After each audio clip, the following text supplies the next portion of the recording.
അല്ല കെട്ടിയൊരു കാര്യം നടന്ന പോലെ ഏതായാലും എന്താ പിന്നെ കെട്ടണ്ട.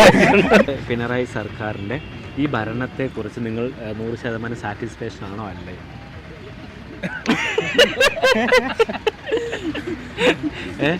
പറഞ്ഞു അത്രേ ഉള്ളൂ, സിമ്പിളായിട്ട് നമ്മുടെ ഒരു അഭിപ്രായം പറയാം. നമ്മൾ ഈ ഭരണത്തെക്കുറിച്ച് ചിരിക്കണ്ട, പറഞ്ഞു.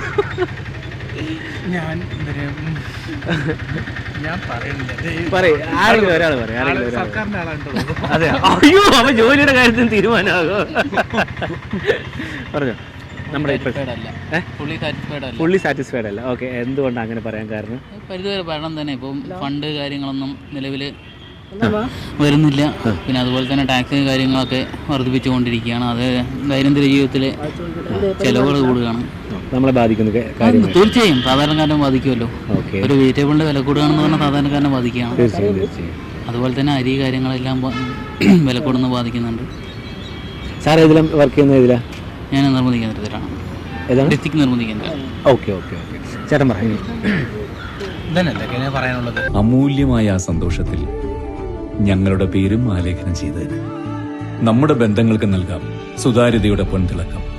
Beauty mark golden diamonds, specially for you. സാധാരണ ആൾക്കാർക്ക് ജീവിക്കാനുള്ള ബുദ്ധിമുട്ടുകൾ, എല്ലാത്തിനും വിലകൾ, എല്ലാ നിത്യ ഉപയോഗ സാധനങ്ങളുടെ വിലയും അതിൻ്റെതായ ബുദ്ധിമുട്ടുകൾ. ഇതിപ്പോൾ 10 കൊല്ലമായി, നമ്മൾ ഇനി അടുത്ത 5 കൊല്ലം കൂടെ ഇതേ ഭരണം കണ്ടിന്യൂ ചെയ്യുകയാണെങ്കിൽ എന്തായിരിക്കും അഭിപ്രായം? കടഞ്ഞ് വാങ്ങാൻ ആളിന് വേറെ തപ്പേണ്ട വരും. കടം എല്ലാവരും വാങ്ങിച്ചു കഴിഞ്ഞു. ഇനി പുതിയതായിട്ട് നമുക്ക് കടം തരാൻ ആരെയുണ്ടെങ്കിൽ നമുക്ക് ആ സർക്കാരും കൂടെ ഒന്ന് ഒത്തുതരുന്ന നമുക്ക് കടം തരാനുള്ള സംവിധാനം ചെയ്തു തരാണെങ്കിൽ അത്രയും ഭരിച്ചോട്ടെ എന്നാണ്. ഭരിച്ചോട്ടെ, എത്രയോ ഭരിച്ചോട്ടെ, കട തരാൻ ആളുടെ ചേട്ടൻ്റെ അഭിപ്രായം പറ. ഈ ഭരണത്തെക്കുറിച്ച്, ഇപ്പോഴത്തെ ഭരണത്തെക്കുറിച്ച് എന്താ അഭിപ്രായം? നമ്മുടെ കേരളത്തിൽ ആര് വന്നാലും അവർ ചെയ്യേണ്ടത് ചെയ്യായിരിക്കും. അടിച്ചു മാറ്റുന്നത് അടിച്ചു മാറ്റും, ബാക്കി അങ്ങനെ പോട്ടെ, കുഴപ്പമില്ല. അല്ല, നമ്മുടെ വെള്ളം കുടിക്കാനില്ല.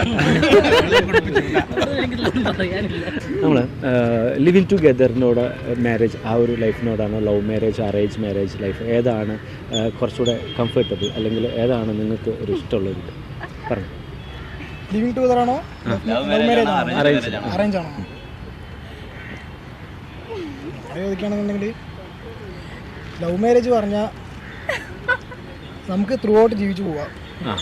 മറ്റേ അറേഞ്ച് മാരേജ് പറഞ്ഞാൽ ആരാ സ്നേഹിച്ച പെണ്ണിനെ കെട്ടേണ്ടി വരും, വല്ലവനെ സ്നേഹിച്ച പെണ്ണ് നമ്മളെ കെട്ടേണ്ടി വരും, എന്നിട്ട് ലവ് ചെയ്യേണ്ടി വരും. വല്ലവനെ സ്നേഹിച്ച പെണ്ണ് നമ്മളെ കെട്ടേണ്ടി വരും, എന്നിട്ട് ലവ് ചെയ്യേണ്ടി വരും, അല്ലേ? ഓക്കെ, ഇതൊക്കെയാണ് നമ്മൾ പറഞ്ഞത്. പിന്നെ പ്രത്യേകിച്ച് ഇപ്പോൾ നമുക്കിപ്പോൾ അല്ല കെട്ടിയൊരു കാര്യം നടന്ന പോലെ ഏതായാലും എന്താ പിന്നെ കെട്ടണ്ട. അറേഞ്ച് മാരേജിലും ലവ് മാരേജാലും കാര്യമൊന്നുമില്ല. അതെ, ഇല്ല. അപ്പോൾ അതൊക്കെ ഓരോ ആൾക്കാരുടെ വ്യക്തിപരമായിട്ടുള്ള കാര്യങ്ങളല്ലേ, അവർക്ക് എങ്ങനെ ജീവിക്കണം എന്നുള്ളതൊക്കെ. ചേട്ടനെ പറ.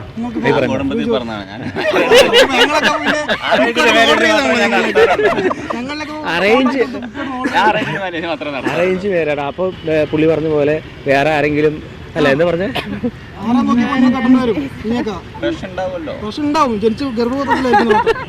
അങ്ങനെയുള്ളതിനെ ഞാൻ കേട്ടിട്ടുണ്ട്. ഓക്കെ, ചേട്ടൻ്റെ രണ്ട് കാര്യങ്ങളും എനിക്ക് എക്സ്പീരിയൻസ് ആയിട്ടില്ല, അതുകൊണ്ട് പ്രത്യേകിച്ച്. കല്യാണം കഴിഞ്ഞിട്ടില്ല? ഇല്ല, കല്യാണം കഴിഞ്ഞിട്ടില്ല, പ്രണയിച്ചിട്ടുമില്ല, അതുകൊണ്ട് അറിയില്ല. പിന്നെ ഇപ്പൊ ലിവിങ് ടു പറയുന്നുണ്ടോ, അറേഞ്ച് മാരേജ് ബെറ്റർ തോന്നുന്നു. ലവ് മാരേജ് ചെയ്യുന്നവർക്ക് അങ്ങനെ ചെയ്യാം, അതോടെ ഡിപ്പെൻസ്. മാഡത്തിന് എങ്ങനെയാണ്? ജനങ്ങളുടെ ഹൃദയം തൊട്ടറിഞ്ഞ സ്ഥാപനം ദൃശ്യ മാർബിൾസ്, വടക്കഞ്ചേരി, ചിറ്റൂർ. കല്യാണം കഴിക്കുമല്ലോ ഫ്യൂച്ചറിൽ, കല്യാണം കഴിക്കുമല്ലോ. അപ്പോൾ ആ ഒരു കൺസെപ്റ്റ് ലവ് മാരേജ്. ഓക്കെ, ഇന്ന് കുറച്ചുകൂടെ എന്താ പറയുക, കുറച്ചുകൂടെ മോഡേണായിട്ട് കൊച്ചിയിലൊക്കെ നമ്മൾ കണ്ടിട്ടുണ്ടോ? കൊച്ചിയിലെ തിരുവനന്തപുരം ഇന്നോവേറ്റ് ആയിട്ട് വരികയാണെങ്കിൽ നന്നായിട്ടുണ്ടോ? ചേട്ടൻ എന്താ അഭിപ്രായം? പ്രത്യേകിച്ച് അഭിപ്രായമൊന്നുമില്ല. വലിയ താല്പര്യം ഉണ്ടെന്നാണോ താല്പര്യം ഇല്ലെന്നാണോ? താല്പര്യം ഉണ്ടോ എന്ന് വെച്ച് കഴിഞ്ഞാൽ നമുക്ക് രണ്ട് പോസിറ്റീവ് സൈഡും നെഗറ്റീവ് സൈഡ് ഉണ്ടാവുമല്ലോ. നമുക്ക് ഒരു പോസിറ്റീവ് സൈഡ് നോക്കുകയാണെങ്കിൽ നല്ല രീതിയാണ്. കൊച്ചി പോലത്തെ നമ്മുടെ ജില്ലകളിലൊക്കെ ഇങ്ങനത്തെ സമയം ലൈറ്റ് മറ്റ് നൈറ്റ് ലൈഫ് ഉണ്ടല്ലോ. അതുപോലെ പാലക്കാട് നോക്കുന്ന സമയത്ത് അങ്ങനെ സംഭവമില്ല. അതൊരു പക്ഷേ പിന്നെ പാലക്കാട് നോക്കുന്ന സമയത്ത് കൊച്ചിനെ കമ്പയർ ചെയ്യുന്ന സമയത്ത് എത്രത്തോളം പ്രാക്ടിക്കലി ഇവിടെ വന്നു കഴിഞ്ഞാൽ പോസിബിൾ ആകുന്നുള്ളത് നമുക്ക് അറിയാൻ പറ്റില്ല. അത് അതിൻ്റെ മറുവശം. അതുകൊണ്ടാണ് പറഞ്ഞാൽ നമുക്ക് രണ്ട് സൈഡ് നമുക്ക് പറയാൻ പറ്റത്തില്ല. വന്നു കഴിഞ്ഞാൽ നമുക്ക് അതിനെക്കുറിച്ച് കൂടുതൽ പറയാൻ പറ്റില്ല. ഏതായാലും അത് പറഞ്ഞ പോലെ അതിന് പോസിറ്റീവ് സൈഡും നെഗറ്റീവ് സൈഡും ഉണ്ടല്ലോ. അപ്പോൾ അതിനനുസരിച്ച് മാറ്റങ്ങൾ വരികയാണെങ്കിൽ വരുന്നതുകൊണ്ട് ഉപകാരമുണ്ട്. അല്ലാതെ ഇപ്പോൾ ഓരോ പരിപാടി നടക്കുമ്പോൾ 10 മണിയാകുമ്പോഴേക്കും അടിച്ചു കൂട്ടി പോകണം അങ്ങനെ ഇങ്ങനെയൊക്കെ പറയുന്ന ഒരു സാഹചര്യത്തിൽ അങ്ങനെ വന്നിട്ടും വലിയ ഉപകാരം ഉണ്ടാവില്ല. അല്ലെങ്കിൽ താല്പര്യം ഉണ്ടാവില്ല. അതൊരു ന്യൂട്രലായിട്ട് തന്നെ വരുള്ളൂ. മീൻസ് നമുക്ക് അത് ഓരോ ആൾക്കാരുടെ പെർസ്പെക്റ്റീവിൽ വരുന്നതായിരിക്കുമല്ലോ. എന്നാലും ഒരു കോമൺ ആയിട്ട് ഏത് വന്നാൽ ആപ്റ്റ് ആയിരിക്കും നമ്മുടെ കേരളത്തിൽ അല്ലെങ്കിൽ നമ്മുടെ പാലക്കാട് ആപ്റ്റ് ആവണമെങ്കിൽ അത് ഇവിടുത്തെ ആൾക്കാരെ സംബന്ധിച്ചില്ല. നമുക്ക് ഒരാളെ വെച്ചിട്ട് പറയാൻ പറ്റില്ലല്ലോ. ഇയാളുടെ പേഴ്സണൽ കാര്യങ്ങൾ മാത്രമേ. പേഴ്സണലായിട്ട് നോക്കുകയാണെങ്കിൽ എനിക്ക് ഏത് ഓപ്ഷൻ ആയാലും കുഴപ്പമൊന്നുമില്ല.